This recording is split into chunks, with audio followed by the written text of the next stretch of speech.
right, good morning, Crossroads. How you all doing this morning? Wasn't that amazing? You should hear her how out of breath she is when she walks off stage. I mean, like, she makes it look so effortless, and yet, man, she's just working so hard. Well, my name is Ed Applegate. I'm the executive pastor here. So glad that you're joining us here this morning or online. So glad that you're with us. Want you to know that our mission as a church is to lead people to discover Jesus and follow him fully. So any way that we can help you with that, we want to do just that. We're in a series, carrying on with a series. We're in week 3 today of Exit Us. And we're walking through the first 12 chapters of the book of Exodus, which is the second book of the Bible.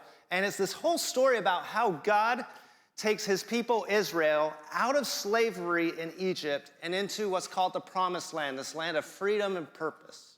And what we're seeing is that at the same time as exploring that story, that God is calling us to exit us.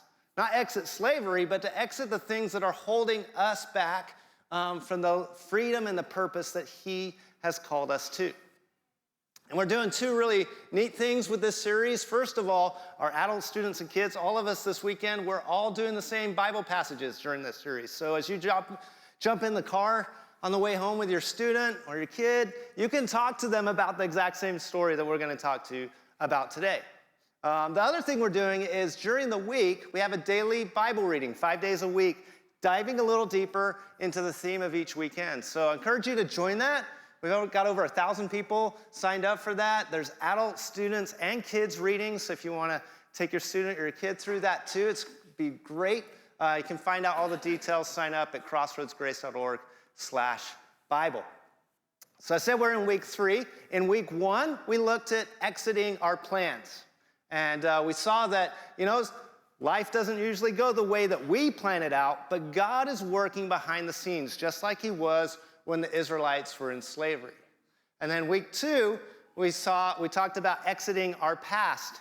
And we saw that, God had called this guy called Moses. He raised him up. Moses ends up killing a guy, has this past he has to deal with. And we learned last week about how God forgives us and helps us to move forward from our past. Today we're in Exodus chapter 3, and we're looking at exiting our insecurities. So if you want to open up your Bibles there, or go to Crossroads app and look at the sermon notes, you can follow along there. In Crossroads Online, the chat hosts are going to drop in those notes and the scriptures as we go. Well, do you remember as a kid being on the playground and some kid would run up to you, slap you on the back and say, "Tag, you're it," right?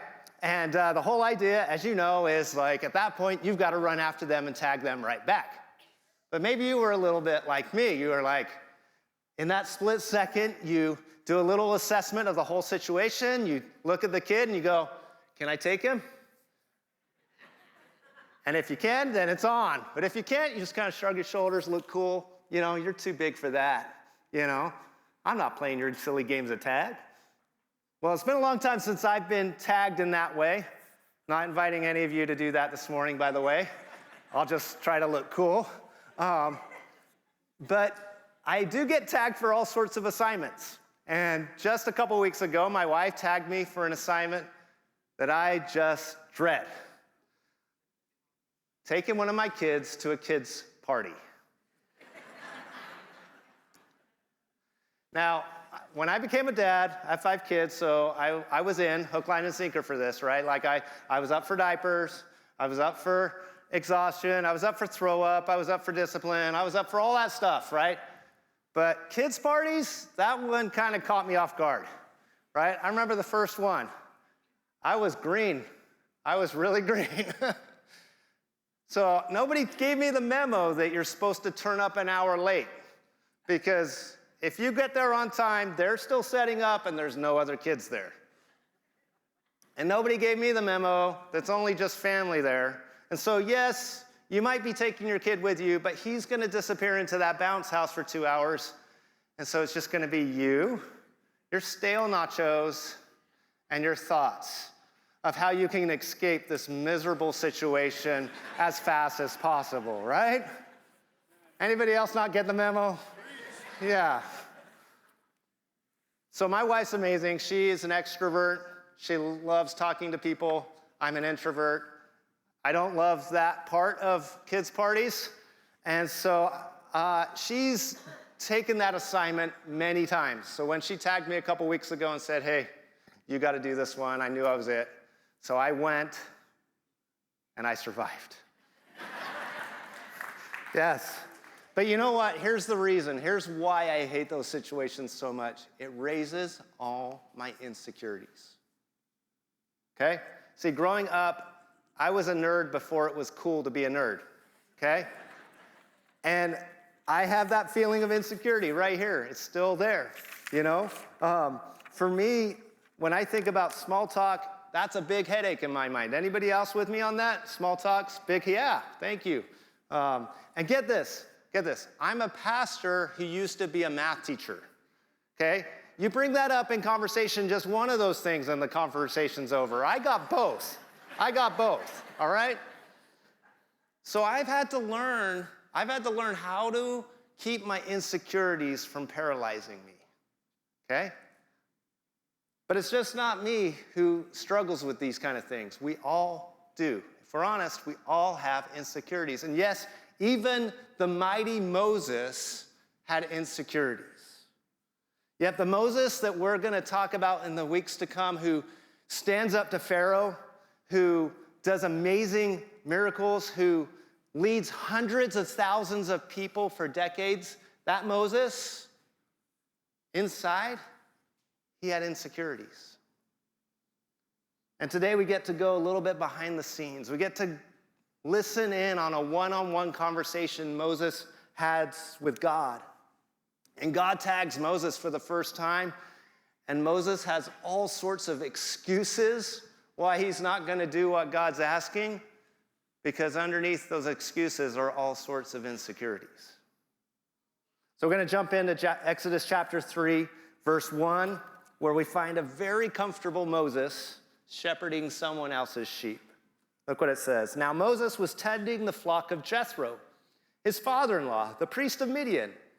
And he led the flock to the far side of the wilderness and came to Horeb, the mountain of God. Now remember, this is Moses, who is born an Israelite. He was adopted by Pharaoh's daughter. He was raised in the Egyptian palace. He realized as he grew up that his people were in slavery. He wanted to do something about it. And as we saw last week, he went about it all the wrong way, ends up killing a guy, flees Egypt for his life, and this is where we pick him up. He's now a shepherd. He's got married. He's shepherding his father-in-law's sheep. And as much as he's been demoted, it seems like he feels pretty comfortable in his situation. But so often in life, we get comfortable, God says, yeah, it's go time. Verse 2, there the angel of the Lord appeared to him in flames of fire from within a bush. Yeah, God's like, this is serious go time. Moses saw that the bush was on fire and it did not burn up.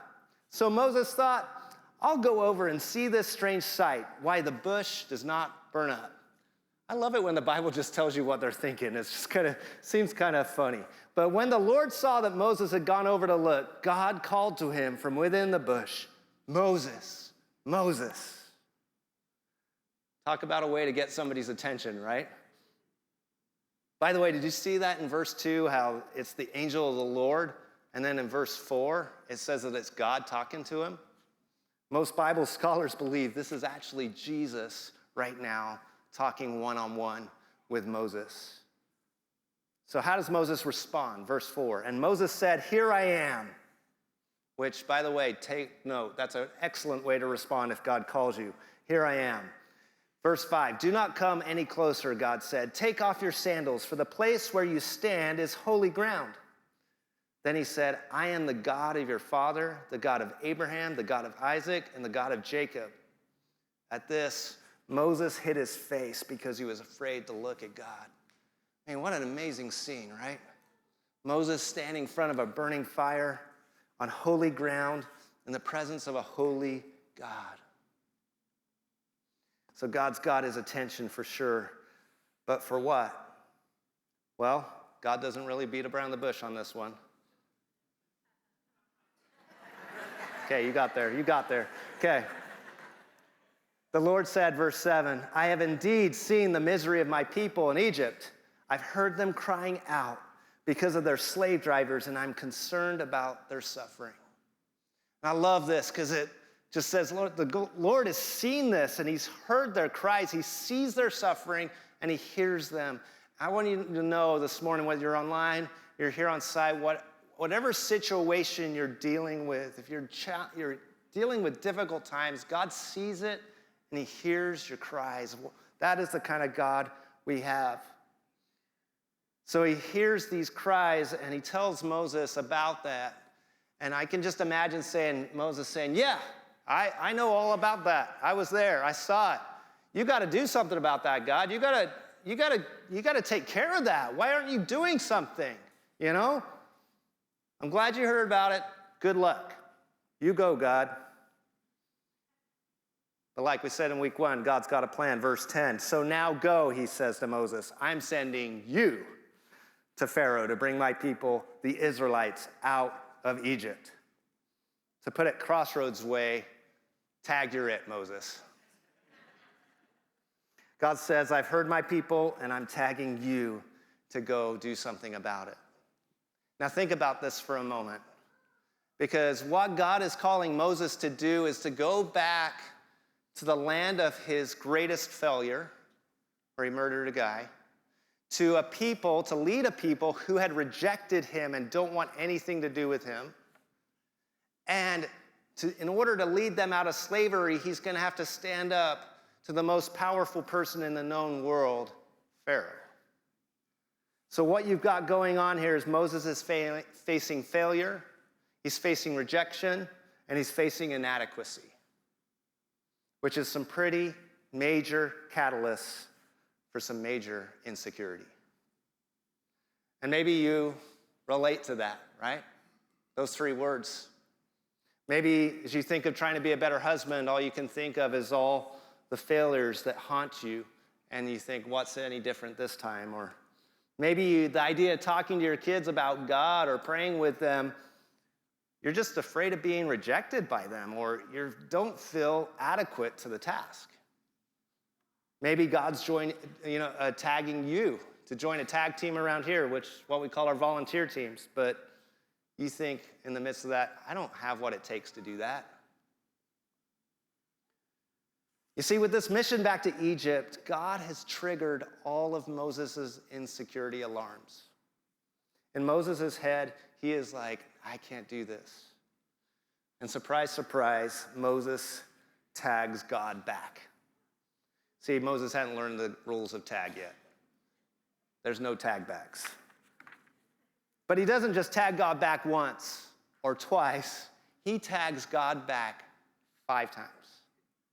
And we're going to look at each of those in succession here. Verse 11, the first tag back comes right away in the next verse. But Moses said to God, who am I that I should go to Pharaoh and bring the Israelites out of Egypt? In other words, Moses says right back, God, I'm the wrong guy. You know I'm just a shepherd, right, God? And I don't even have my own sheep. And the Israelites don't like me, and I killed an Egyptian. I'm not the kind of guy you send to Pharaoh. And you know what? I'm kind of with Moses right now. Like, no, this is not the right guy, God. You got the wrong guy. But God's response is so incredible and so simple at the same time. Verse 12, and God said, I will be with you. Like a dad walking his kid through a group of bullies, God says to Moses, yeah, this is big, but I'm bigger. He tags Moses right back and says, I will be with you. Notice he doesn't try to repair Moses' self-esteem. He doesn't try to tell him that the Israelites don't mind you that much, Moses. He doesn't try to say, hey, you got a great beard, Moses. That's like a leadership beard. No, he doesn't tell him anything like that. He doesn't try to build Moses up, because that would just put Moses' focus on all the things that made him insecure in the first place. Moses needed a focus shift. God's telling them, yeah, you've got a past, but look at me. I'm going to be in your present every step of the way.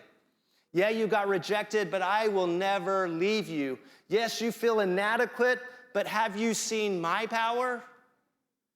See, I don't know what God's calling you to this morning, but I know this, he's right there with you every step of the way. Every step. There was this one evening we were eating dinner as a family. We were just talking, and my son Elijah says, hey, Dad, I was thinking, the word alone shouldn't really be in the dictionary. I'm like, okay, bud, what do you mean? Elaborate, He's like, well, God's always with us, so we're never alone. So the word alone shouldn't even exist. From a 4 or 5 year old, I was pretty stunned. That's pretty cool. But he's absolutely right? Sometimes it's just the simple thoughts of a 4 or 5 year old that just blow you away and you go, that is amazing. God is always with us. See, because when we remember that, we know it doesn't matter if you think you're the right person for the job or not. It doesn't matter. He's with me. He's with me. So God tags Moses right back. He's it again. Moses knows it.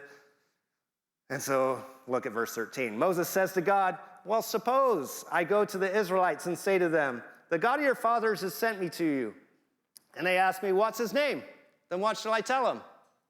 In other words, what's going on here is Moses is got some common sense. He knows turning up and telling them, hey, a burning bush talked to me.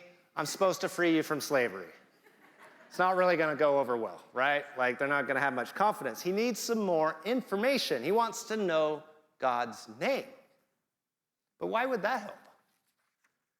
Here's why. It's the difference between a child saying to his sibling, time for bed, and Mom told me to tell you it's time for bed. Similar message, way different authority. Way different authority, right? Moses is telling God, I don't have the authority to go do this. I don't have the authority. He tried to do it in his own authority last week. That got him into a fight with an Egyptian that he ended up killing, and he knows he can't do that again. He can't go in his own name. He can't go in his own authority. He wants to go in God's name and with God's authority. And in a land full of false gods, he wants to tell them the name of the true and living God. And so in response here, for the first time in Scripture, God reveals his name. In verse 14, God said to Moses, I am who I am. That is what you are to say to the Israelites. I am has sent me to you. I am who I am.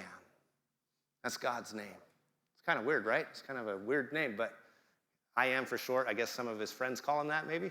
I don't know. But I am who I am isn't just any old name. See, when God names things, it's almost like that is what they are, that's what they become. So all throughout the Bible, God gives people names, things names, and that's what they are. And so when God names himself, it's a representation of who he is. And I am who I am means he's self-existent. He's completely independent.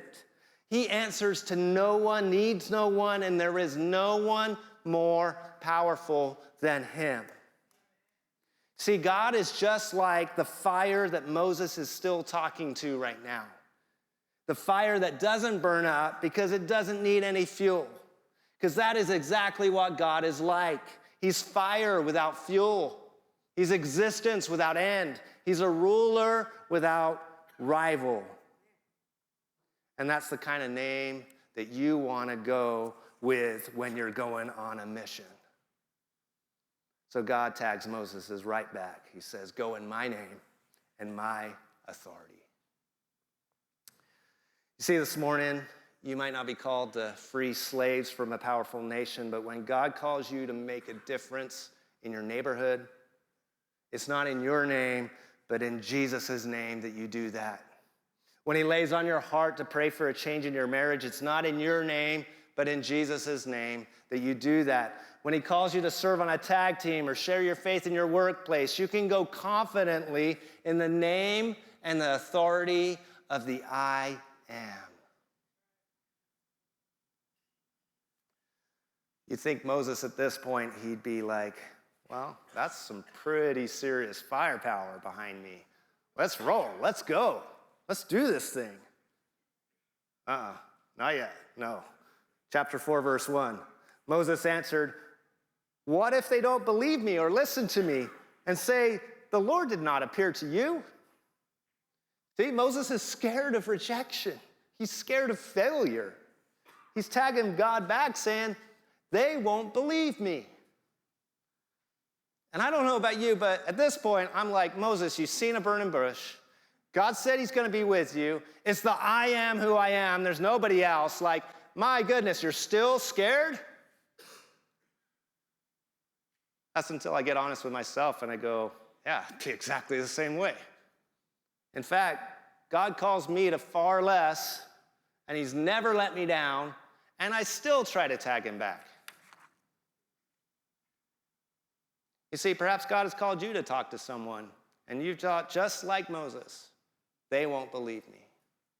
Maybe you thought, my kids won't believe me that I've given my life to Jesus and things have changed. My husband won't be up for counseling. My neighbors wouldn't want to come to church. Whatever it might be, that's where we're just like Moses, and we've misunderstood the mission. You see, God didn't ask Moses to convince them. You can read in the following verses that God gives Moses 3 miraculous signs that would have been really significant to Pharaoh. He gives him a staff that turns into a snake. He has Moses put his hand in his coat, and when he brings it out, it's covered in leprosy, and then he puts it back in and pulls it out again, and it's completely healed. And finally, he gives Moses this sign, be able to turn the river Nile water into blood. But you got to remember that this was before there was scripture written down. This was before Jesus had come, before their death and the resurrection. There was nothing. It was Moses and these signs. But even then, here's the thing. Moses didn't do one of those miracles. God did all of them. You see, God didn't expect Moses to convince anyone. God didn't expect Moses to figure out a great sales technique to close the deal. God was the closer.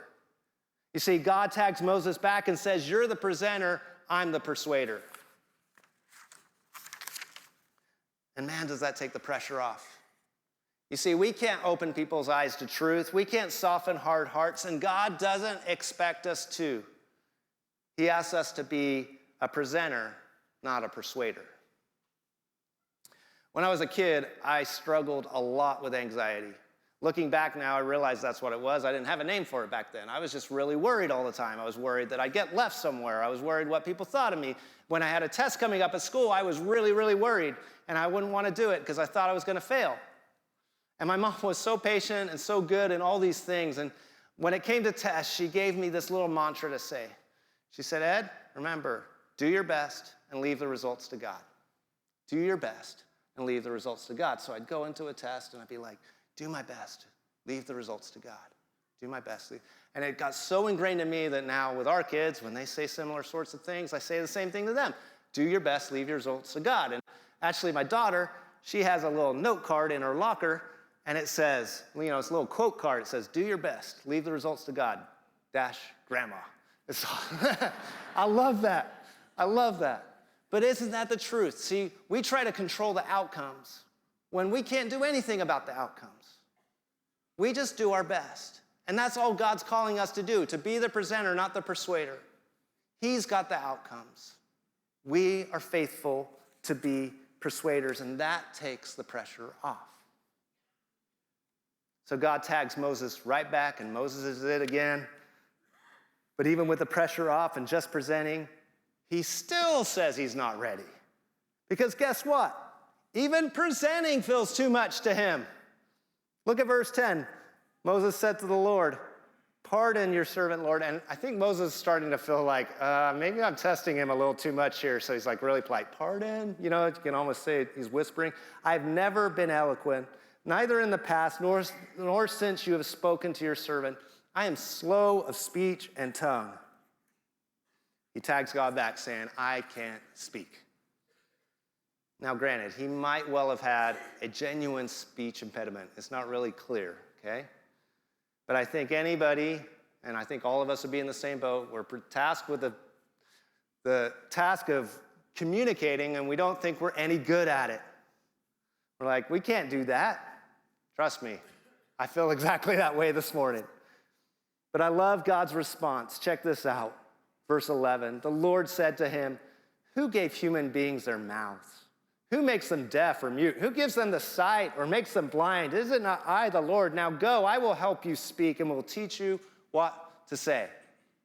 I love this because it's like, okay, this is what God is saying. Hey, Moses, you know that round thing on your face? You know the thing that moves, it's got lips and words come out? I made that. Yeah, you know language? You know this conversation? I invented that. I can help you with this, Moses. Trust me. You see, God tags Moses back saying, I'm the maker of your mouth. And as we've seen through this very long conversation with a fire in a bush, Moses' focus is all wrong. He's looking at himself and thinking, I can't. I'm not. I'm weak. When he needs to look at God. Moses has to learn to trust God, that God would guide him with the words to say. So Moses is it again. He's lobbed up 4 excuses. Surely he's done now, but he has one final tag back. And with this one, perhaps finally the real truth is coming out. Look at verse 13. But Moses said, pardon your servant, Lord. He's being really polite again. Please send someone else. Again, he says it so politely, but I just can't help but hearing Moses embracing his inner teenager and just letting out one big whine, like, please send someone else.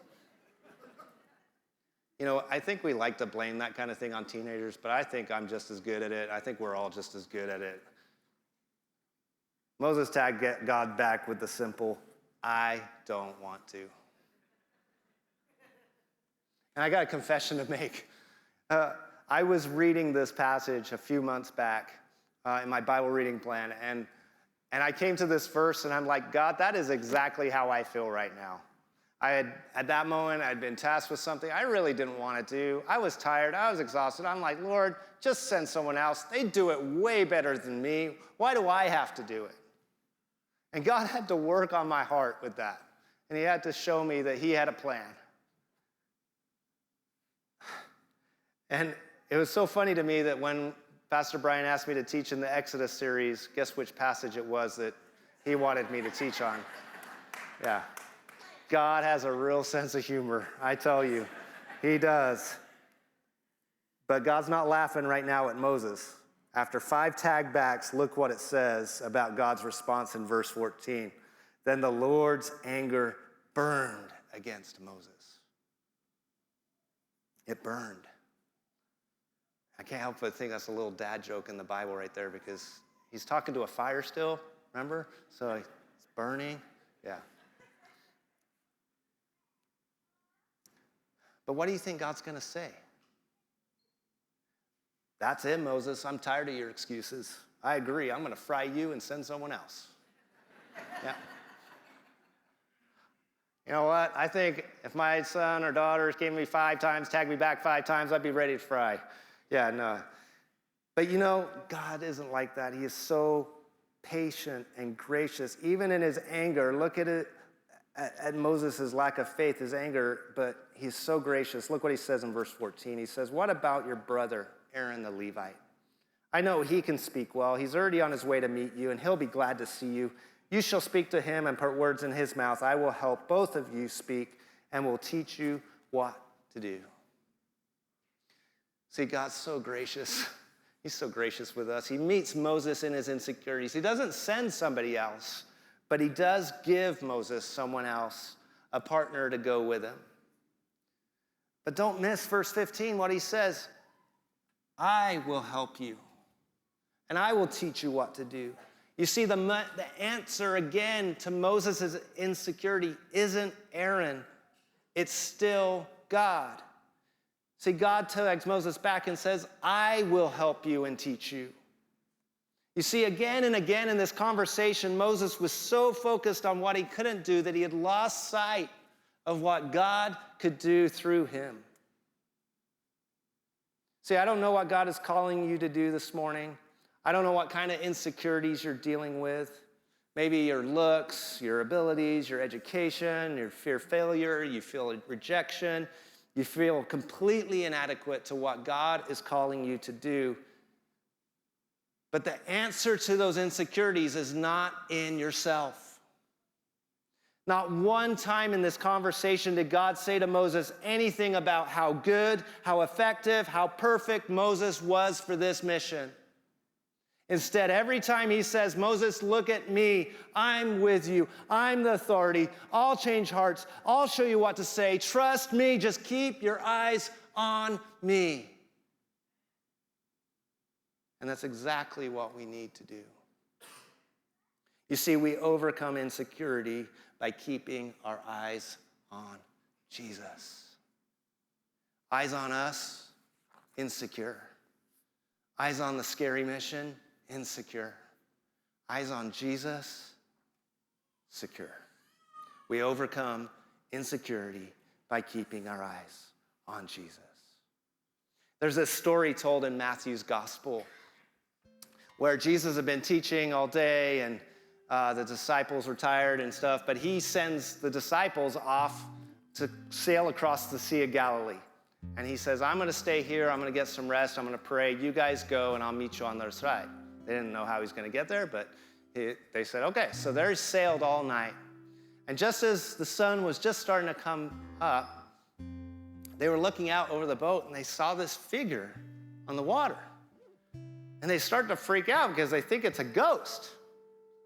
But then the ghost says, it's me, Jesus. It's me. Don't be afraid. And the disciples are like, wait a second, Jesus is walking on the water right now. That is unreal. Now, Peter, if the disciples are new to you, Peter's like this bold, brash guy. He's always the first to do everything. He's got a big mouth. He's awesome. And he's like, hey, I want to get out of the boat and see Jesus and walk on the water to him. So he's like, Jesus, if it's really you, I want to come out there with you and walk on the water. And Jesus is like, all right, come on over. So Peter, who is a fisherman, and so he would have got out of a boat 1,000,000 times.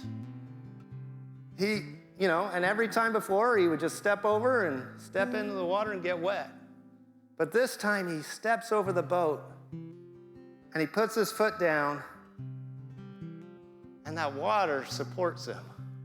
And he takes a step, and he starts to walk towards Jesus. And he takes another step, and he takes another step, and the water is somehow solid ground.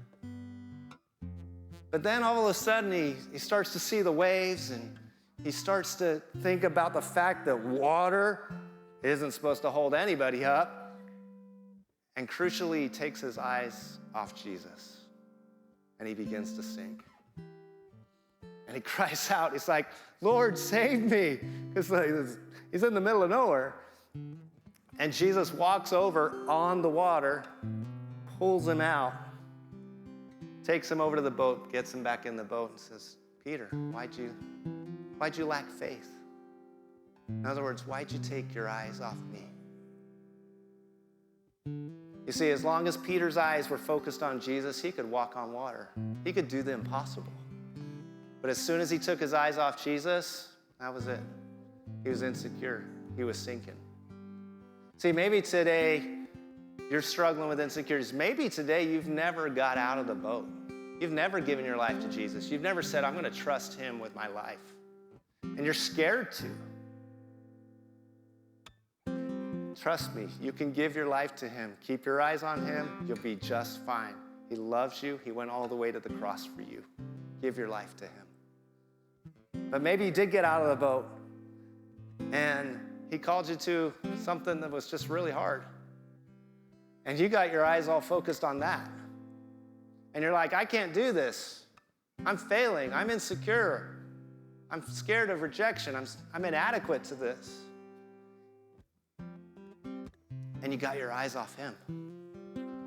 Get your eyes back on him. Maybe this morning is a chance. Just like Moses, you can have a little tag back conversation with God, one-on-one. Do some business. While we're preparing for communion here, have a conversation with God and tell him, I'm sorry, I got my eyes off you. I've been thinking about the mission. I've been thinking about all the scary things about it and how I'm not up to this. And all the time you said, just trust me, keep your eyes on me. I'm with you every step of the way.